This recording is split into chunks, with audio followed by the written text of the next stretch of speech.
अक्सर आप थाने पर जाते हैं कंप्लेंट लेकर और आपकी कंप्लेंट रजिस्टर नहीं होती है, या थाना प्रभारी कुछ बहाना बना देता है कि आपका कंप्लेंट रजिस्टर क्यों नहीं कर सकते हैं, और उस समय आप एकदम असहाय हो जाते हैं, आपको पता नहीं होता कि आपके अधिकार क्या है।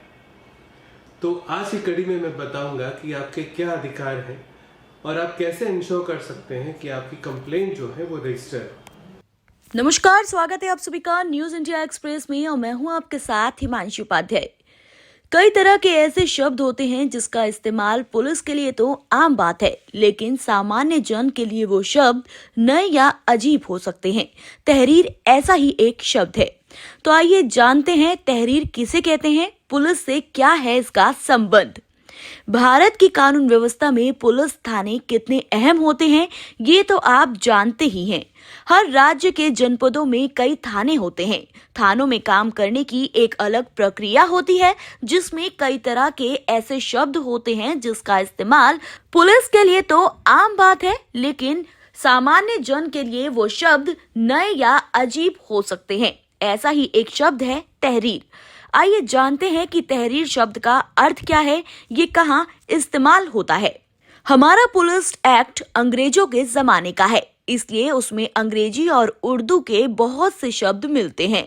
ऐसा ही एक उर्दू का शब्द है तहरीर, जिसका इस्तेमाल थानों में खूब होता है। दरअसल तहरीर का मतलब होता है लिखी हुई बात, लिखना, लिखावट या लिखे हुए शब्द।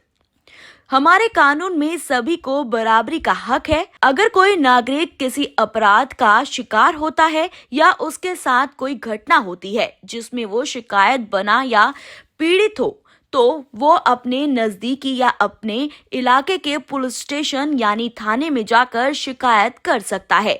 पुलिस थाने में प्राथमिकी दर्ज कराने के लिए शिकायत मौखिक नहीं बल्कि लिखकर दी जाती है। थाने में वादी, पीड़ित या शिकायतकर्ता जो पत्र लिखकर देता है उसे पुलिस की भाषा में तहरीर कहते हैं।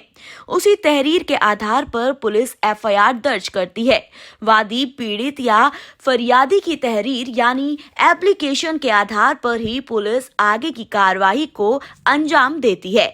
तो अब आप समझ गए होंगे कि तहरीर शब्द का इस्तेमाल कब, क्यों और कहां होता है। तहरीर शब्द का अर्थ लिखना, लिखाई, लिखावट, लेख शैली, लिखी हुई बात, लिखा हुआ मजमून या निबंध, लिखित प्रमाण पत्र, लेखबद्ध प्रमाण, भाग्य लेख्य पत्र आदि भी माना जाता है। तो इसी तरह की और भी अपडेट्स हम आप तक पहुंचाते रहेंगे। तब तक आप हमारे चैनल को सब्सक्राइब कीजिए, शेयर कीजिए और इसमें कमेंट करके हमें बताइए कि आपको ये हमारी वीडियो कैसी लगी। धन्यवाद।